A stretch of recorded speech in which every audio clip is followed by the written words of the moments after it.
መረዳዳት ቢኖር ሁሉም ቢተባበር ሰው ለሰው ቢፋቀር ሁሉም ቢተባበር የት ይደረሰበት።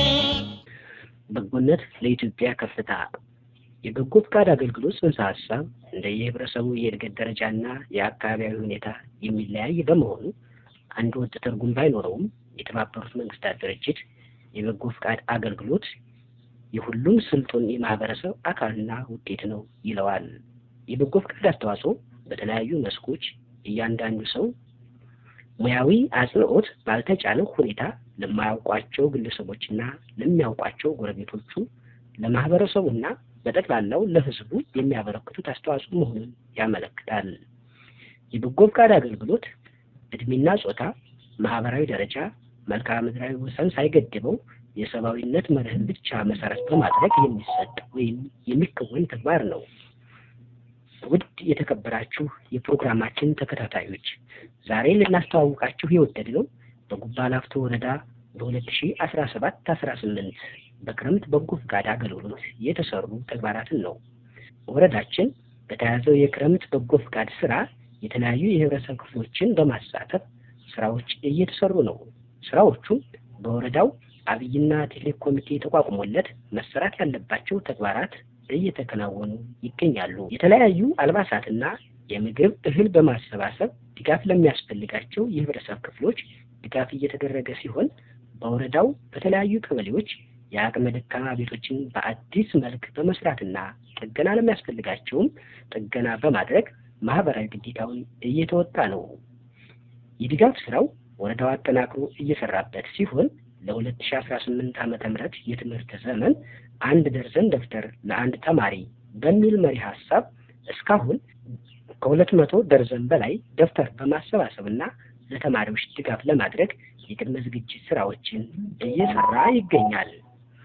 ባላፍቶ ወረዳ በ2017 ዓ.ም የክረምት ወቅት የጀመራቸውን የበጎ ተግባር ስራዎች አጠናክሮ የቀጠለ ሲሆን በጎነት ለኢትዮጵያ ከፍታ በሚል መሪ ሐሳብ በሚካሄድ የክረምት በጎ ፈቃድ አገልግሎት 52693 ሰዎች በበጎ ስራዎች ለማሳተፍ ታቅዶ 51278 ሰዎች የተሳተፉ ሲሆን ከዚህ ውስጥ 28875 ወጣቶች ሲሆኑ በአጠቃላይ የተሰሩ ስራዎች በገንዘብ ሲተመን 63,607,347 ብር እንደሚደርስ የጉባ ላፍቶ ወረዳ ወጣትና ስፖርት ጽሕፈት ቤት ኃላፊ ወይዘሮ አስንቃ ምስጋናው የገለጹትን ተከታትለን እንመለስ። አስንቃ ምስጋናው እባላለሁ። የጉባ ላፍቶ ወረዳ ወጣትና ስፖርት ጽሕፈት ቤት ኃላፊ ነኝ።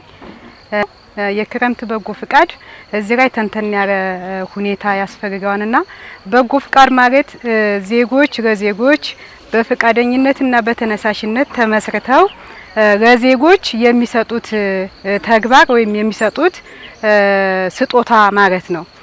እዚህ ጋር ወጣቶች ይሄን በጎ ፍቃድ ስራ ሲሰሩ ስራቸውን ከማህበረሰቡ ጋር ያስተዋውቃሉ፣ እንዲሁም ማህበረሰቡን ይጠቅማሉ፣ እንዲሁም የሀገሪቱን እንዲሁም የአካባቢውን ማህበረሰብ እሴቶቻችንን ለማህበረሰቡ ያካፍላሉ፣ ይሸጣሉ ማለት ነው። እዚህ ጋር ለወጣቱ ለቀጣዩ ትውልድ የትውልድ ቅብብሎች መልካም ስራቸውም ወይም እሴቶቻችንን የማህበረሰቡን ወይም የሀገራችንን እሴቶቻችንን ያካፍላሉ ወይም ለትውልድ ለሚመጣው ትውልድ ያሻግራሉ ማለት ነው። ክረምት በጎ ፍቃድ የተባለው ምንድነው? በክረምት ወቅት ዜጎች ከቦታ ወደ ቦታ ተንቀሳቅሰው የዕለት ምግባቸውንና የዕለት ጉርሳቸውን ለማግኘት በጣም የሚቸገሩበት ወቅት ነው። ከክረምት ጋር ተያይዞ ማለት ነው። በዚህ ሰዓት ምን ያስፈልጋቸዋል? እርዳታ ያስፈልጋቸዋል። የሌሎችን የማህበረሰብ ክፍል ድጋፍ ይሻሉ ማለት ነው። ይሄን የክረምት በጎ ፍቃድ በክረምት ወቅት እነማን ናቸው ለነዚህ ለተቸገሩ ወገኖች የሚሰጡት የሚለውን ደግሞ ስናይ በክረምት ወቅት ትምህርት ቤት ዝግ ነው። ዩኒቨርሲቲዎች እንዲሁም ኤሌመንታሪ ትምህርት ቤቶች ዝግ ነው። በዚህ ሰዓት ትምህርት ቤት የሚገኙት ደግሞ እነማን ናቸው? ወጣቶች ናቸው። ይህን ስራ የሚሰሩት ደግሞ አስተባብረው ለተቸገሩ ወገኖች እርዳታ የሚሹት ደግሞ እነማን ናቸው? እነዚህ ወጣቶች ናቸው። በዚህ ሰዓት ትምህርት ቤት ዝግ በሚሆንበት ሰዓት ይህን ስራ ይሰራሉ ተብሎ ስለሚታሰብ ነው። ይህን ብዬ አጠቃላይ በጎ ፍቃድ ስራ የክረምትን ብቻ ሳይሆን በበጋም የሚሰራ ስራ ነው። በበጋ እንዲህ በክረምት ወጣ ያለ በተደራጀ መልኩ ባንሰራውም እንኳን በክረምት በበጋ ወቅት የበጎ ስራዎችን ስለሚኖር የክረምት ብቻ አይደለም የሚለው መወሰድ አለበት ማለት ነው። ቀጣይ ምሰራ ያሰብነው የአቅመ ደካሞችን ቤት መገንባት፣ የአቅመ ደካሞችን ቤት ማደስ፣ በአረንጓዴ አሻራ ወጣቶች እንዲሳተፉ ማድረግ እንዲሁም ደግሞ ዘር በመስመር እንዲዘሩ የአቅመ ደካሞችን ሰብል እንዲሰበስቡ አልባሳትን መሰብሰብ አልባሳትን ሰብስቦ ለተቸገሩ ወገኖች ቅዝቃዜ ከመሆኑም የተነሳ ወቅቱ ልብስ የሌላቸው ማህበረሰብ ክፍሎች ስላሉ ለነዛ ልብሱ አልባሳቱን በመሰብሰብ ድጋፍ ማድረግ የተቻለበት ሁኔታ አለ። በተጨማሪ ደግሞ ሌሎች የተማሪ ቁሳቁስ የመማሪያ ቁሳቁስ ደብተር፣ እስክሪብቶ፣ ቦርሳ እነዚህን ሰብስቦ ለተቸገሩ ተማሪዎች ለማድረስ የታቀደበት ሁኔታ ለማለት ነው።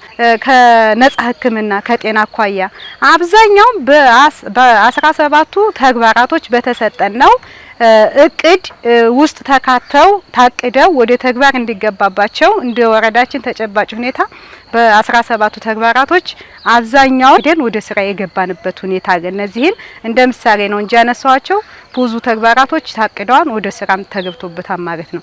ከነዚህ መካከል ወደ ስራ የገባንባቸው ብዙ ናቸው። አልባሳትን ሰብስበን አሰራጭተናል። እንዲሁም ደግሞ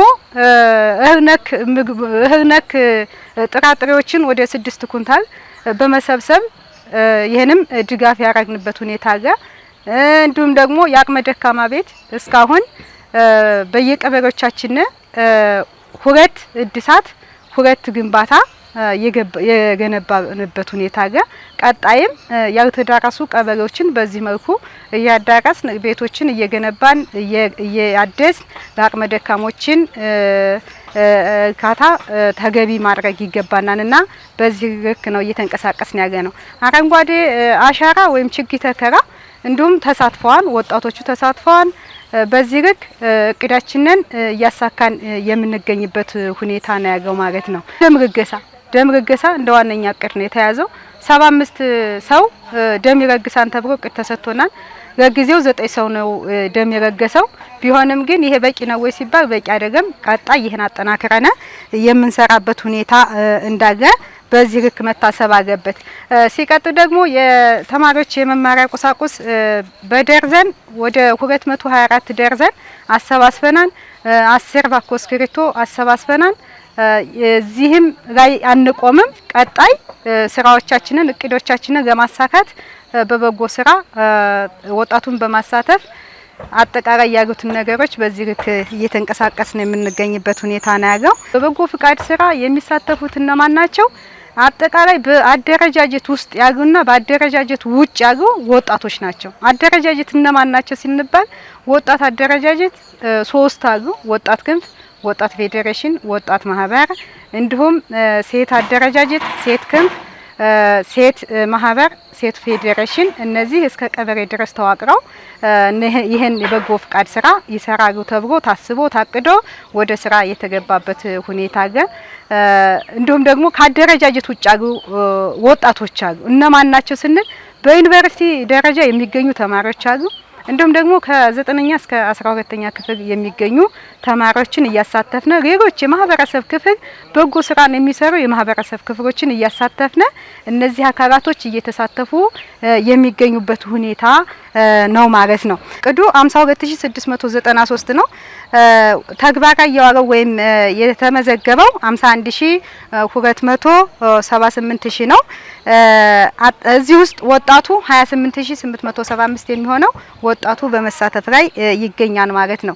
የተሰሩ ስራዎች በገንዘብ ሲተመኑ እስካሁን የተሰሩ ከቤት ግንባታ፣ ከቤት እድሳት እንዲሁም ከችግኝ ተከላ፣ አልባሳትን ከመሰብሰብ እንዲሁም ደግሞ እህል ነክ ነገሮችን ሰብስቦ ተደራሽ ከማድረግ እነዚህ የተማሪ ቁሳቁሶችን ከመሰብሰብ አኳያ እስካሁን እነዚህ በገንዘብ ሲተመኑ እቅዳችን 59 ሚሊዮን 279625 ብር ከመንግስት ወጭ ይድናል ተብሎ የመንግስትንም ወጭ የግለሰቡንም እንደ ማህበረሰቡንም ወጭ በዚህ በበጎ ስራ ይሸፈናል ተብሎ ታስቦ እስካሁን የተከናወኑ 63 ሚሊዮን 607347 የዚህን ያህል በገንዘብ ተመነነ ወጩ የተሸፈነበት ሁኔታ ይኖራል ማለት ነው። ይሄ ነው እንዳጠቃላይ በዚህ ስራ። አሁንም ይሄ በቂ ነው ወይ ማለት አይቻልም። በቂ አይደለም። ይሄን አጠናክረን በዚህ ልክ መስራት እንዳገብንና እቅዳችንን 100% እና እዛ በላይ ተጠቃሚያችንን አሁን ይሄ በጎ ፍቃድ ስንሰራ ምንድነው ሰው ነክ ሰው ተኮር የሆኑ ስራዎችን መስራት አገብን ነው። የተቸገሩ ማህበረሰቦችን እነሱን ተደራሽ ማድረግ አገብን፣ ተጠቃሚ ማድረግ ይኖርብናል የሚለውን ታሳቢ መደረግ አለበት ሁኔታ አለ። እንዲሁም ደግሞ የኮሪደር ልማት ላይ እንዲሳተፉ የታቀደበት ሁኔታ እንደኛ እንደ ተቋም እንደ በጎ ፍቃድ እንደ ወረዳችን እነዚህን ተግባራቶች የተሳተፋሉ የተሰሩ ስራዎች አሉ። ይህን አጠናክረን የምንቀጥልበት ሁኔታ እንዳለ ነው። በጉባ ላፍቶ ወረዳ በክረምት በጎ ፍቃድ እየተሰሩ ያሉ ስራዎችን አስመልክቶ የወረዳው ምክትል ዋና አስተዳዳሪ በበጎነት ለራስ ነው ባለንበት ጊዜ በበጎ ተግባር ስራዎች በመሳተፍ ለህዝባችን በበኩላችን እናድርግ ይላሉ። እንከታተል። ከበጎ ፍቃድ ስራዎቻችን አንፃር እንደ ጉባ ላፍቶ ወረዳ ከክረምቱ ከመግባቱ በፊት አቅደን ወደ ስራ የገባንበት ሁኔታ ነው ያለው። አሁንም ወጣቱንና መላ ማህበረሰቡን እንዲሁም ደግሞ ባለሀብቱንም ጭምር ተሳታፊ ያደረገ የበጎ ፍቃድ ስራ እየሰራን ያለ ነው። እነዚህም በአቅማቸው የደከሙ በኢኮኖሚ የደከሙ የማህበረሰብ ክፍሎችን አግኝቶ መደገፍ ነው። እንዲሁም ደግሞ በኢኮኖሚ መሰረታዊ ችግር ያለባቸውን የማህበረሰብ ክፍሎች ለልጆቻቸው የሚሆን የትምህርት ቁሳቁስ ማሟላት ነው። የመኖሪያ ቤት መገንባት ነው፣ ማደስ ነው። በእነዚህ ላይ አሁን ክረምቱን የተሻለ እንቅስቃሴ ውስጥ የገባንበትና ሌሎች በደም ልገሳ ስራዎችም በተለይም ደግሞ አንድም እናት በደም እጦት መሞት የለባትም በሚል አስበን አመራራችን ግንባር ቀደም በመሆን እየሰራን ያለንበት ሁኔታ ነው ያለው። በበጋውም መቀጠል ስላለበት ይሄን በተቋም ደረጃ በቅር ተይዞ እያንዳንዱ ተቋም ይሄን ስራ እንዲሰራ መግባባት ላይ የደረስንበትና የወረዳችን የቅድ አካል አድርገን ወደ ስራ የገባንበት ሁኔታ ነው ያለው።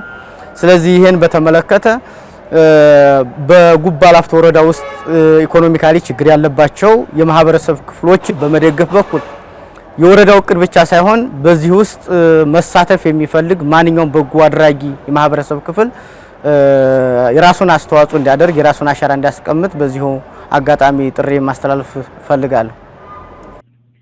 ውድ የፕሮግራማችን ተከታታዮች የዛሬውን በዚህ ቋጨን። ቀጣይ በሌላ ፕሮግራም እስከምንገናኝ ቸር ያቆየን።